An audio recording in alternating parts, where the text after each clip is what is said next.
Morning everyone. Camera on করার সাথেই দেখালাম আজকে আমাদের গপুকে। আজকের দিনটা শুরু করলাম ঠাকুর ঘরে, আর প্রথম ফ্রেমে ছিল আমাদের গপু সোনা, একদম শান্তভাবে বসে, মুখে মিষ্টি একটা হাসি। তারপর আমি আমাদের গাছের ফুল দিয়ে গপুর জন্য একটা মালা বানাচ্ছিলাম। সব ফুলগুলো ছিল আমাদের গার্ডেনের।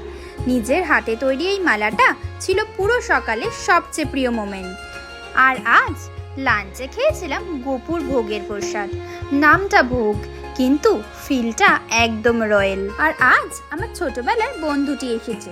সে একজন প্রফেশনাল মেকআপ আর্টিস্ট। সে এসেছে আমার বোনের মেকআপ করতে। ব্রাশের স্ট্রোক, ব্লেন্ডারের মাঝে ছিল হাসি আর আড্ডা, আর পুরো একটা নস্টালজিক ভাইব। তো চলো এখন শেয়ার করি আমার বোনের ফুল লুক। মেকআপ থেকে আউটফিট পর্যন্ত সত্যি বলতে একদম গর্জিয়াস লাগছে। Ready? Let's roll the look. আর সন্ধেবেলায় আমার দিদি রেডি হয়েছিল ডিনারের জন্য। ট্যাঙ্ক টপ আর কার্গো প্যান্টের সাথে একটা সুপার কুল লুক। মেকআপটা ছিল একদম নিউড আর মিনিমাল, বাট ক্লাসি ভাইব একদম অন পয়েন্ট ছিল।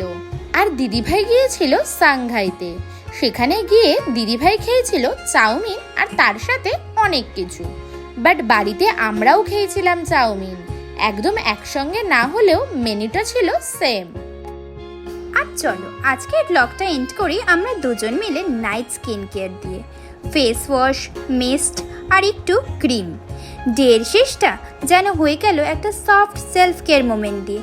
গুড নাইট, দেখা হবে নেক্সট ব্লগে। Don't forget to like, share and subscribe to our channel.